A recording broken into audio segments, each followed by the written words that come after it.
Welcome back to America's Fractured Politics. Today I'm pleased to welcome Keith Bumgarner and Richard Gross. Richard goes by Richard G on Substack, by the way. Richard and Keith are two of my favorite Substackers.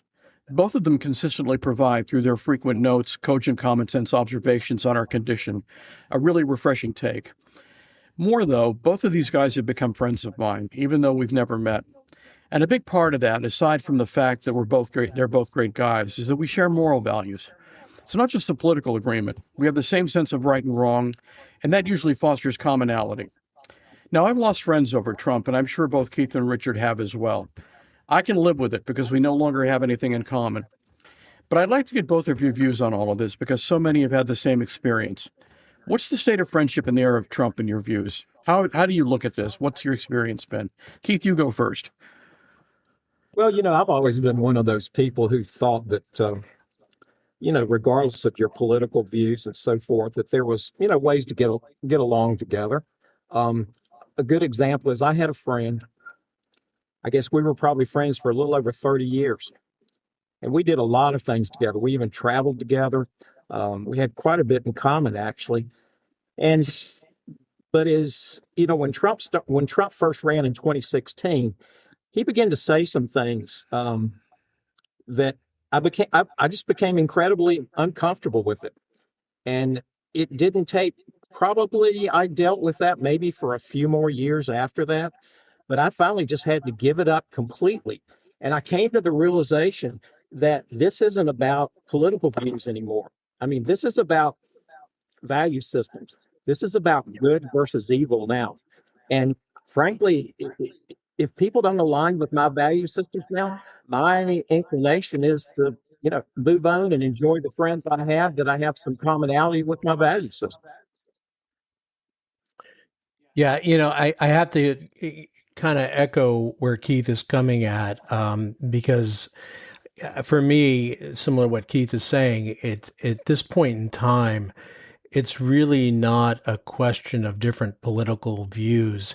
This is really about a question of morality when it comes down to, siding with Trump's beliefs. And I understand, I've had people that I know who are not really engaged in politics, but maybe they've always voted Republican and they're not really aware of everything that the immorality of what Trump is doing.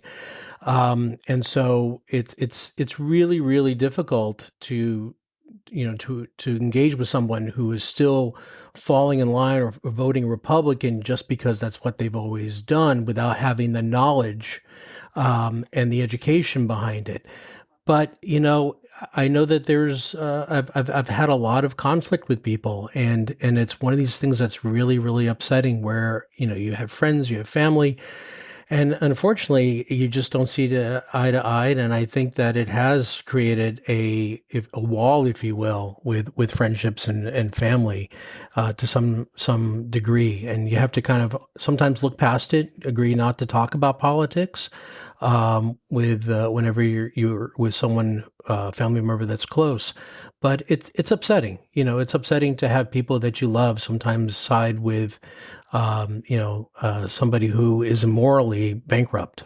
I've had some similar experiences myself. Yeah. One of the most troubling was a friend from college, and he and I became estranged somewhere during the middle of Trump's first term. And the reason was that he kept baiting me. He wouldn't let it go. He kept insisting that, I had to come around to his point of view. And I couldn't do it. There just was no commonality of interest anymore. But worse than that, I was being bludgeoned to death for not believing what he believed. And he called me names and said that, you're just nuts and you liberals are crazy and you're damaging this country and all sorts of ad hominem shit that I started finding really offensive. And so at what point, what do you do at that point? And I think the philosophy from my perspective is we'll leave them alone and let them live the lives they want, as long as they don't impinge on ours. But they don't see it that way. They insist on making us live the way they want to live. Oh, no, that's exactly what's going on. I mean, you have to toe the line with them, and you have to, it's their way or the highway. And that's the most disturbing part of it. They just can't leave people alone to their own devices, their own beliefs, their own, value system. I, I don't know. I've had people in my own family, my brother, my sister, my parents are both now deceased. All of them, however, were big Trump followers, big aficionados of Fox News. And I don't know. I used to think maybe I was adopted. I don't know.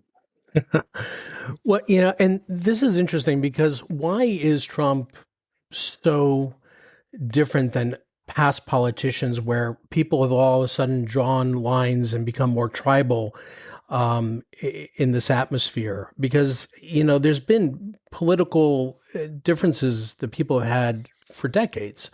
But Trump is uniquely different in terms of the way people react and the tribalism that's involved. What is it about him? Let me try a theory out on you. Yeah. I think he gave permission to people to be their worst selves. I hate to say it, but some of these people had this deep down inside them from the beginning, but were censored by society and were censored by the realities that you can't talk like that. When Trump began talking like that, they began saying, you know what, we can talk like that too, and we can think like that, and to hell with everybody else. And so it became an orgy of self-expression on the part of a lot of these people. I wouldn't say all of them. I mean, some of them, I think, were just mesmerized by Trump and became cult followers. But a lot of them said, you know what, if he can say it, we can say it too. Yeah, Can I ask you a question, Mark? Yeah. Do you think that there is 77 million plus Americans in this country that are just simply bad people? No. I don't want to believe that. I can't believe that. If I believe that, I'll lose my mind. Okay, but that doesn't make it any less true, Mark. It's hard to square. I mean, you raise a point that I've thought about all the time. How do you justify voting for Donald Trump and still be a good person, given what Donald Trump thinks of other people? He doesn't like black people. He doesn't like Latinos. He doesn't like anybody who's not like him. He's full of bitterness and hate.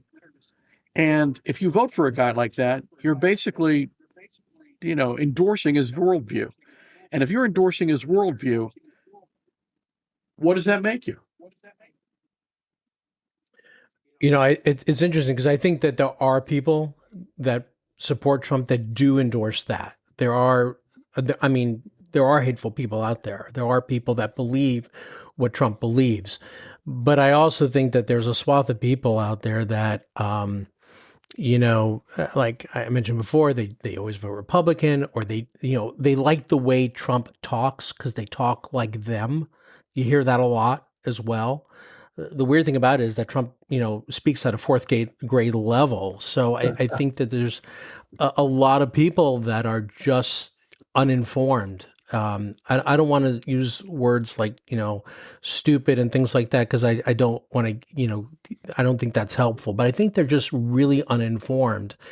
And the media has a lot to do with this, where, things like Fox News, where you're in a bubble like that, where that communication doesn't, reach out beyond the Fox News world. I think there's a lot of factors there. But, I agree. There's not everyone who votes for Trump is a horrible person, but it's difficult to square that circle like you're talking about. Well, but do you think that people don't realize that he's a sociopathic, malignant narcissist who's also a pathological liar? I mean, how can they not?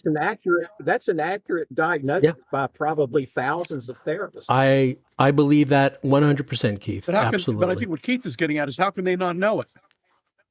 Yeah, how can you not know that? I knew that back in the 90s. The first time I heard him on Howard Stern's radio show, cold chills just went through my body. I knew exactly who he was. Do you think it's a conscious choice then to ignore that?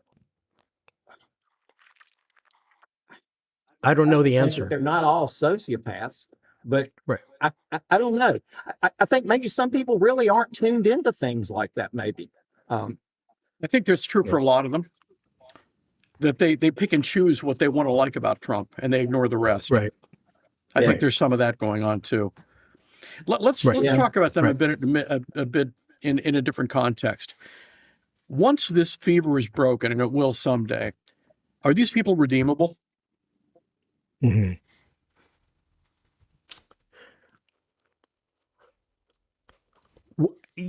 So I'll jump in here You go right on this. I'll start. Um, I guess first, Mark, I would ask you like, are they able to switch over? Is that what you're asking? Are they able to? Are they just abhorrent? Is that what you're getting at, or are they just misguided? Is that the question? I don't think they're misguided. I think some of them are abhorrent, but I just wonder whether or not they will look at society differently and realize they lost. Yeah. Well, so I'm going to say this is that I think for the bulk of hardcore Trump supporters, especially, you have your longtime MAGA crowd, I don't see them moving an inch, to be honest with you. I think these voters have stuck with Trump through years and years of controversy, indictments, media scrutiny, and I think they are so deeply invested, and they really rarely budge. I think that it partly admitting regret for that community of people is really really tough, and partly because they also see every critique as proof that Trump is fighting their fight Mm-hmm. and everything. And so I don't see that a lot of movement there, but I do think that there are cracks, if you will, with what you would call soft Trump supporters. Those are people who maybe wanted to give Trump another shot because of maybe their frustration with inflation, or maybe, daily costs of or disappointment with the previous administration and things like that. So I think that they, are probably, we're just taking another, gambit or gamble on Trump. But I think that those people now are really starting to, really wonder about the horse that they backed. And I think that they are having some buyer's remorse. And so I think those are the people that, will kind of start to move and shift away from Trump. So I think those are the people that I think will have regrets, and I think those are the people that will probably identify that they did not vote for the right person. Yeah. Well, there seems to be a quantifiable shift out there. One of the recent polls said that 92% of the people who actually voted for Trump are still satisfied with what's going on. However, Right. there's an 8%, that 8% of 77 million is what, approximately 6 million people. And at the same time, um, you've got a huge fall off, almost 28 points among people between the ages of 18 and 29. And then if you start looking at your independents and sort of non-committal type voters, that fall off has been significant as well. I mean, we're looking at fall offs as much as 20 to 25 points among some of those groups. If indeed we could have a fair election tomorrow, Trump would probably lose by somewhere close to 25 million votes. I would think Oh, so absolutely. too. Absolutely. Regretfully, we're not going to Big have question one. is, could it be fair? Now let's take that subject and extrapolate forward. Are we going to have fair elections? We're going to have elections. I don't know if they're going to be, fair elections. I think, to what Keith is talking about, if you had like, your ninth grade civics, class that you had about what is democracy and fair and free elections and things like that, Democrats would win in a landslide, no doubt. But, I think we're in such a situation right now in this climate where there's a lot of thumbs on the scale. There's a lot of voter suppression that's happening throughout. There's a lot of gerrymandering that, I mean, we can talk about Texas here and what's going on there. But, at this point in time, I think it's very, very difficult to think that there's going to be this fair election. There will be election. And can Democrats push through and win in 2026? Absolutely, but I think that it's really going to take a lot of checks and balances in place. I think there has to be engaged, citizens. I have to think that there's watchdogs that have to keep an eye out for this kind of stuff, and still hope that there's going to be an actual, real election. So there'll be elections, but I think there's a lot of, thumbs on the scale here. Yeah. See, the way I look at it, I agree with you, Richard. There's a lot of thumbs on the scale going on. There's, legal issues. Trump's talking about potentially taking a subset of the ICE group and creating an ICE army that's going to actually so-called guard polls, the polling places and things of that nature. But what I think is that we've got a short period of time up to 2026. If we can get to 2026 and the Democrats can push through before Trump and other Republicans have enough time to kick in with all of these other things that they appear to have going on, such as certification of voting machines on a state by state basis. If the Democrats can get control in 2026, we'll have fair elections in 2028. It's going to be a horse race to get there in 2026 before the Republicans can implement some of the other things that they're already talking about. I agree completely. Well, and isn't Trump? I think he was posting today about getting rid of mail-in ballots altogether. He'd like to. Well, but that's state by state. But right. You've got to wonder at what point are the Republicans going to shoot themselves in the foot? Because it used to be Republicans primarily were the ones who used the avenue of mail-in ballots. And I've got to believe that hasn't fallen off so much that you aren't going to be also canceling and negating a lot of Republican votes if you eliminate mail-in ballots. They will. They will. There are a lot of people in rural areas that can't reach polling places very easily. And if they eliminate mail-in ballots, those people are going to have a very hard time voting. So exactly. It cuts both ways. And I think the shooting in the foot analogy is the right one because they may do just that. The other thing is these elections are run by the states. They're not run by the federal government. He can try as best he can, but he's going to get resistance from the states. Now, let's say he gets resistance from the blue states. He can't do much about that because the blue states are run by blue governors, in many cases, blue legislatures. If he does it in the red states, what does it matter? They're going to win him anyway. Yeah. There are very few contested districts in red states. But what do we do if it really comes down to a red versus blue vote and it's nothing but blue states versus red states? The Electoral College has already, proven that it's going to be a problem because the blue states just simply can't outvote the red states under those circumstances. Yeah, that's going to require a free and fair election. It's going to require that the economy and various other things are allowed to influence people's votes to the point where they'll turn around and say, you know what, I'm not voting Republican. And those people happen to be in red or purple districts and they won't vote Republican. And I think it's been 7 months now. Look at the disaster he's caused. Can you imagine what it's going to be like in 2 years? People aren't going to want any part of that anymore. They're just not going to. They're not going to want any part of it. And the tariffs, the inflation, all the things that are happening right now are going to get so much worse. Where it's actually going to go ahead and affect those red state populations even more. They haven't really touched them to the full effect right now, but it's going to. It's going to for sure. And where it'll happen is with the independents. I'm sorry, Mark. Excuse me. No, I was going to say it's going to happen with the independents. They're the ones who are going to turn the tide. Oh yeah. Yeah, absolutely. Go ahead, Keith. I'm sorry, Mark.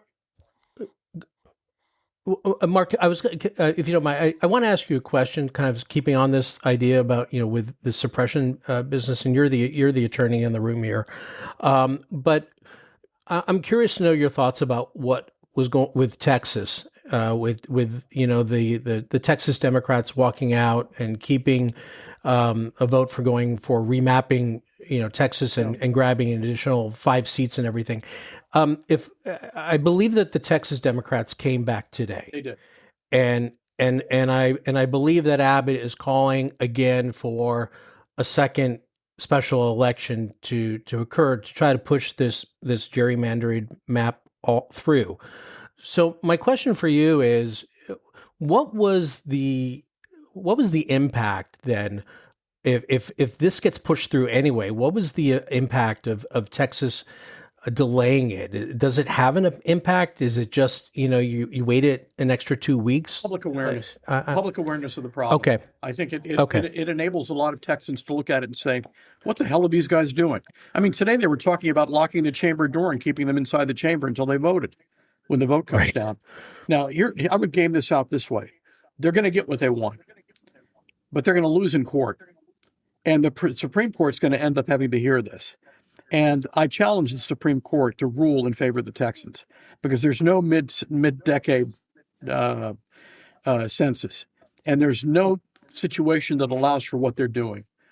This would have to be extra constitutional. And if they're prepared to do that, then this country is going to start erupting because it's become a matter of right and wrong, especially with the Supreme Court's concerned. And I think people are going to tolerate only so much more. So do you think that holds true for California if they try to go ahead and do a tit for tat gerrymandering? Now, California is a blue state. The red state, the red parts of California won't have enough to go with it. Keith, what were you going to say? Right.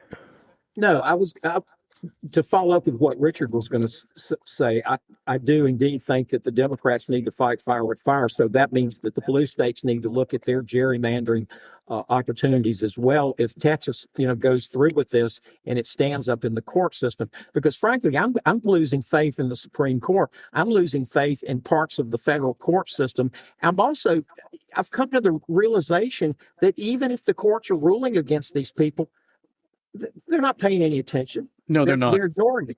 I think what we're going to have to find is a real lever.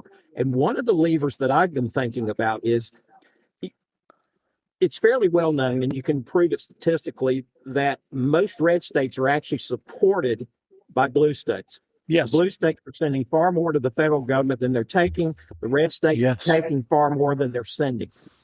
I think we're going to have to maybe come to the point where some of the blue states are going to say, okay, we're not going to send all the money we're supposed to be sending into the federal government. We're not going to collect taxes for this, this, and this, and we're just going to starve the red states. Let the red states try to figure out how to function without those federal funds. Here's the problem. The money's collected through the Internal Revenue Service from people, and that's going to be very difficult.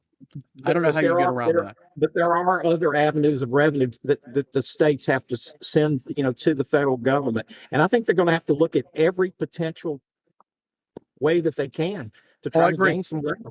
I agree. I've been thinking about how to withhold money from them, and I haven't come upon it yet. I did some research and wasn't able to find a solution yet, but there's got to be some way to starve them. And I think one of the ways to do it is to start boycotting their businesses, just the way the Canadians have done. Yeah. Exactly. Make them suffer. Yeah. Make them hurt. Hurt them financially. Yeah. Right. Let's switch gears and talk about the media. I've seen the media deteriorate over the last several years to a point where it's become alarming. I saw part of the scrum at the White House today, and they were recognizing people who were straight out of Fox News and Newsmax, asking bullshit, completely soft questions to Trump and basically praising him in their questions. And Trump was just eating it all up. What do you do when the mainstream media is in there and they're afraid to ask questions because their bosses don't want them to and they're terrified by Trump? What kind of an environment are we living in? I don't know. I don't think there's too much we can do about it. However, the Washington Post in 2023 lost $74 million.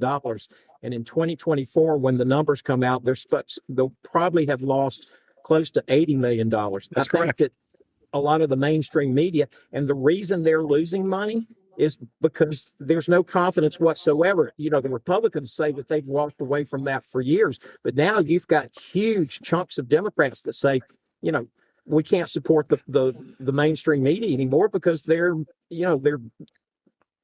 covering up what Trump's doing. They're just not reporting on it. Yeah, I think, all these media giants, I think they're really playing a very dangerous, game by, softening their coverage on Trump. Sometimes, it's out of fear of lawsuits or, some sort of political retaliation. Sometimes it's because they just want to keep access and they just want to stay in the game. So, what's happening is they're essentially been protecting Trump in order to protect themselves. And, this is not a there's no transparency here anymore. There's no Extortion. truth. It's extortion. It's extortion is what it is, plain and simple. And you have meritless lawsuits happening with, CBS, ABC. And, this is all intimidation. It's all extortion. And it's damaged the credibility, where it's going to be really, really hard for the media to get back. They're already really bleeding out from things like social media and independent journalism and things of that nature. But, they're going to risk losing whatever little trust that they have left. And, there's going to be more and more people that are going to be skeptical about anything that they, say is news. And it's going to take a long road for them to be able to get trust back. How do you think the Democrats are going to look at the mainstream media if they do get back in control? What is that relationship going to look like? Something I've been thinking about quite a bit. Yep. And my conclusion is that they're going to have a very hard time with them. I think there's going to be a reckoning, and I think there's going to be an expectation that the media treat them fairly. And if they don't, then I think there's going to be a lot of people who just simply tune them out because they're doing it already. Why won't they do it later? There's going to be retribution, I think, for what's been done the past couple of years, because enabling Trump the first time around was bad enough, but helping him win the second time around was unforgivable.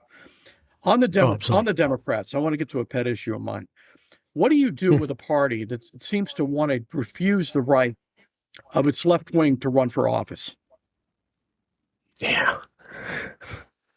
I mean, we have in New York and we have in Michigan now efforts underway to completely obliterate candidacies by bringing in other candidates to do them, to do them in. And what's worse about it is they're actually they're sabotaging them by bad-mouthing them, creating stuff about them. I mean, this is not the way it's supposed to work. Yeah. Yeah, there's a real serious problem, I think, with the direction of the Democratic Party. You've got your establishment, Democrats. These are, the Schumers of the world, and what we've seen roll out, in previous history and all that. And unfortunately, there's a lot of money that comes from donors that push money into these establishment Democrats. And, if you're using the word progressive, that seems to be a dirty word in Democratic circles for a large group. But it's frustrating because you have the current Democratic Party so trying to appeal to everybody and so worried about pissing anyone off that they're not appealing to anyone. Yeah. They're appealing to no one. Exactly right. Yeah. And so, you have young voters who are completely disengaged with this party, and they're looking for somebody to vote for. They're looking for energy. They're looking for, someone with some vision, not just regurgitating the same old stuff over and over again. And until, new voices appear, it's going to keep losing. They're going to keep losing election after election. I think the Democrats have an inherent problem, though, that the Republicans don't. As we go further down the road, I think the Republicans have become more of a narrow mindset or a narrow, worldview in regards to everything, whereas the Democrats, for the most part, have always been generally so-called reasonable people. And when you have a large group of reasonable people, you're going to have a much wider and broader range of perspectives on things. So I think it's more difficult for the Democrats to try to pull themselves together and try to agree on certain points than it probably is the Republicans. Look at Texas. There's 51% registered Democrats in Texas, only 49% registered Republicans. But with gerrymandering and so forth, and with that narrow point of view, but you can't get all the Democrats in a room to just simply agree on what it is that we absolutely need to do. Frankly, at this point right now, I think anybody, I'm going to vote for Satan probably over Trump. Yeah. I don't care who they put up there, but I do have my thoughts about who can win. But I also have my thoughts about who I would prefer to see running. And they're not the same. They're not the same group of people. I think I agree with you completely. I think that's That's absolutely I agree correct, with you Keith. completely. Yeah, and there's no perfect candidate, right? Everyone's got flaws and everything like that. But I'm with you. There's people that I would love to see run, but I don't know that they would win Let me go in a back. Let general me go back to election. the issue that I raised before. It's fine to Yeah. have these disagreements, but what doesn't work is when the party puts its thumb on the scales, like it did in 2016 for Hillary, like it did in Yep. 2020 Oh, for Biden, like it did in yeah. 2024 for Kamala Harris. I'm not Yeah. saying they were Exactly. bad candidates. I'm saying that people were at least perceived that they were denied a choice. And now it's happened again in an even more naked fashion because they're Hmm. trashing Hamdani, um, and they're trashing Mamdani, and they're making it impossible for him to fight back without looking like he's unreasonable, because they're just hitting him where it hurts. They're calling him an anti-Semite. They're calling him other things, and they're calling him a Yep. progressive, God forbid. And in Michigan, you've got Mallory McMorrow, who just electrified everybody with the way she handled her business in the state senate and the speech she gave. And they're trying to get Haley Stevens to run against her because they're afraid of her. Now, this is suppression. You're suppressing Yep. candidacies. And if you do that, voters are going to look at you and say, why the hell should we trust you anymore? Why should we vote for anybody? We're certainly Exactly. not going to vote for the Republicans, but why should we vote for your candidates when you've taken them and put them in place against our wishes? Yes, I agree. But now, how do the Democrats figure out what are the majority? What is the majority of the wishes behind which candidates? I think you have to let people alone to vote. I think you need to stop putting your thumbs on the scale, and the party needs to back off. They need Yeah. to let the elections happen, and they need to let people vote their conscience rather than try to foist candidates on them and make it impossible. Because at some point or another, if you push these progressive candidates too far, their candidacies are going to wilt under pressure. And if that happens, then they're going to get the candidates they want, and those candidates will lose yet again because young people Would aren't you, going to vote for And them, and progressives aren't going to vote for them. do they need to make any absolutely. changes to the primary system? I don't know that they need to make any changes to the primary system. I think they need to make changes to their behavior. Yeah. It's a behavioral issue, and a lot of that So is if I, a lot of go that ahead. I'm a sorry, Mark. lot of that is the donors. There are a lot of donors who fiscally, Yeah. while socially they're Democrats, fiscally they're with Trump. Yeah. Or if they're not with Trump, Yeah. they're at least so conservative that they have nothing in common with the liberal wing of the party, and they're terrified of universal health care. And some of them are, still committed to fossil fuels, and they won't back off of that. And there are just a whole range of issues that are anathema to progressives. And they don't want to see progressives in power because they're afraid that they will damage their economic interests. So the party is still beholden to a group of people who are, in essence, only partially Democrat. And that's on the social side. That's the Yeah. problem Right. we have. It's a conflict for sure. Yes, it is. It's a conflict for sure. Well, do you think that Wall Street, though, has gotten a taste of what it means to fully, back Trump? I mean, it looked there for several months like he was going to completely crash the markets. Um, we've got the man who manages our money for Diane and I. He's the executive VP of Morgan Stanley, and he's not a big Trumper, but I think he feels like the Republicans have a better handle on fiscal success for this country. Although I think I would have to disagree if you look at history. Look at the debt. But Is he okay with that? Huh? Look at the national debt. Is he okay with that?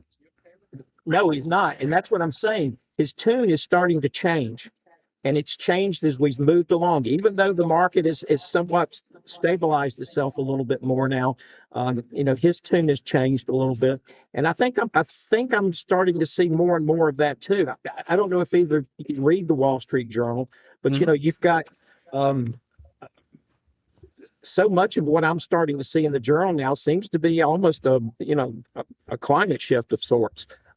In regards to how they're seeing people in that way.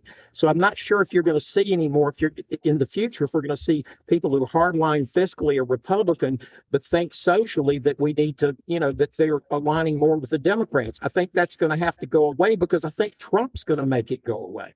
I agree with you. I think give him 6 months, he's going to do a lot of damage to that support that he's got on the corporate side. Because as they start to see prices go up, and they're having to pass them on to consumers, their relationship with consumers is going to sour.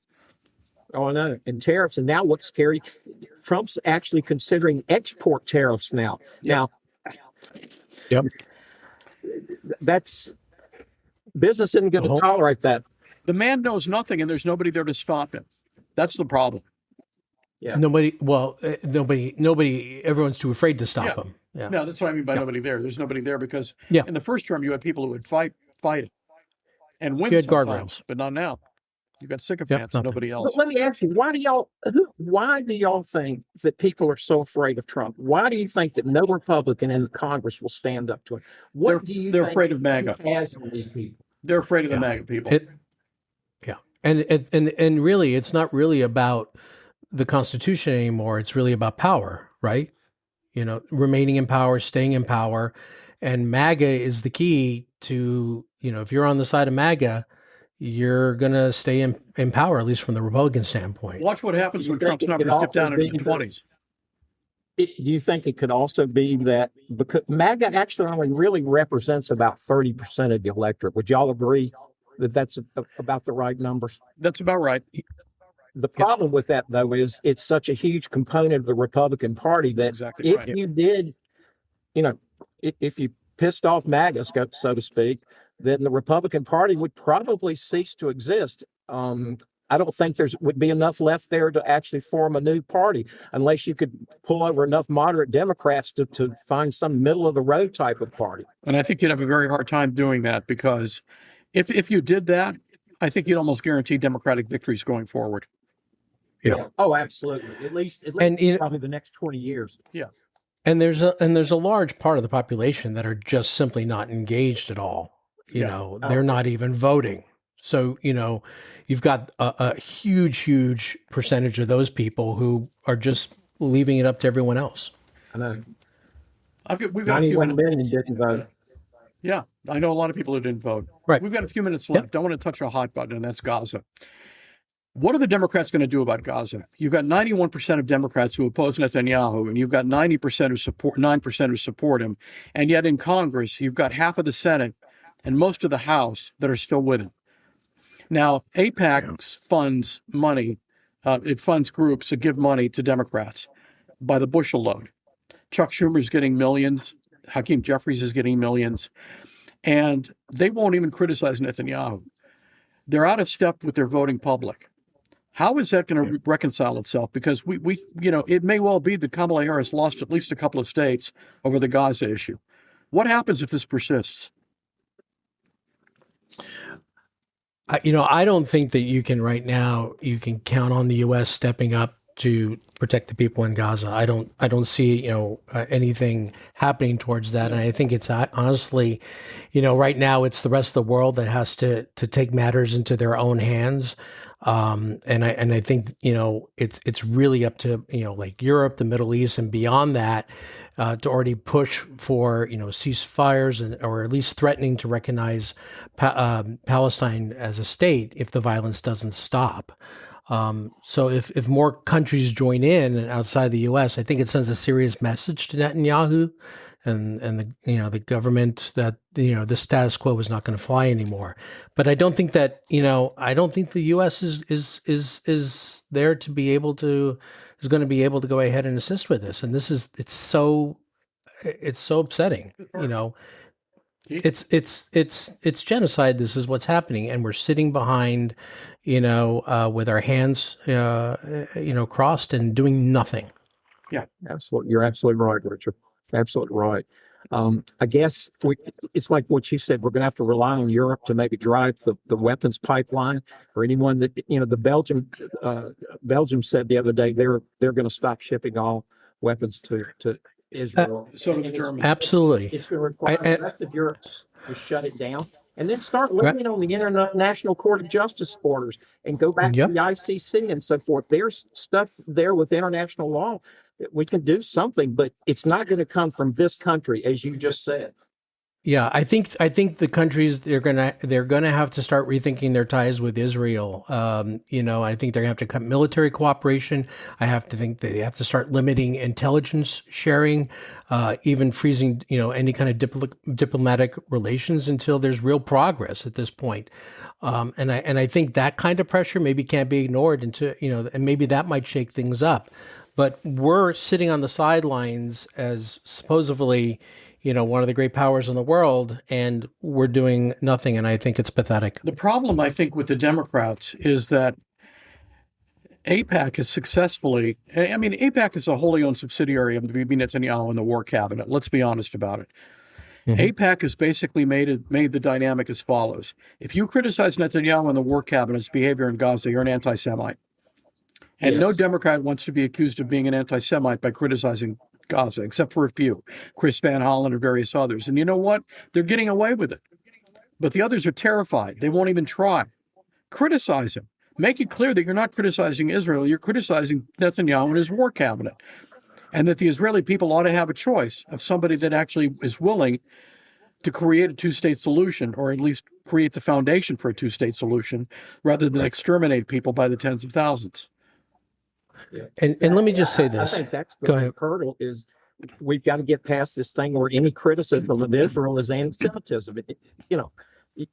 We can criticize any other country in the world, and it doesn't have anything to do with ethnic or race or anything of that nature. But you criticize Israel, and you're an anti-Semite. Yeah. And let me say this as somebody who's Jewish here, what's being done on behalf, this genocide on behalf of Jewish people, I want no part of that. This is, and I find that so upsetting to say that this is in, the name of Jewish people that this is happening. This is exactly what's happening. What Israel is doing to Gaza is what the Jewish people have for years and years accused others doing to them, and they are simply doing it right now, doing this to Gaza, and it's so upsetting. A lot of American Jews see that, and a lot of Israelis see that. But Yep. the minority that support Netanyahu and that cabinet don't see it. I mean, we talk about anti-Semitism, and we talk about the behavior of Israel. But what nobody wants to talk about is that the people in the war cabinet, the rightists in the war cabinet, have advocated genocide themselves. Intent is a big part of genocide. And by advocating for exterminating the Palestinians, which some of them have, and for advocating doing whatever it takes to get rid of the Palestinians, which some of them have, you are advocating genocide. And if Netanyahu is then undertaking policies that comport with those beliefs, he is then implementing genocide. And nobody wants to see that among these people. And I think that's the fundamental problem.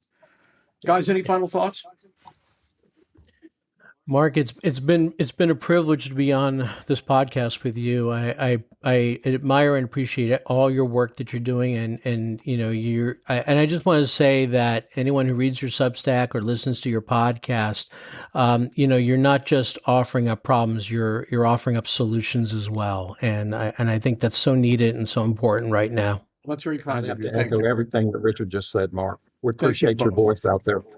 Thank you both. That means a lot to me. I try. It's very hard sometimes. You just get so frustrated you feel like throwing down your pen or throwing your keyboard out the window. But I persist, and I'm going to continue to. Well, You're a necessary voice. Thank you, and so are you both. That's why I wanted Absolutely. to have you on. Guys, keep a lookout for Richard and for Keith. They post regularly. They've got great ideas, and I think they're worth listening to. And I think while they don't put down large formal posts, they put in a lot of notes. And those notes are really cogent and very important, and I think they're worth reading. And if you just take a quick look, you'll see them all the time. To everybody, persist. Don't give up the fight. Continue. Realize that in the long run, we're going to win this.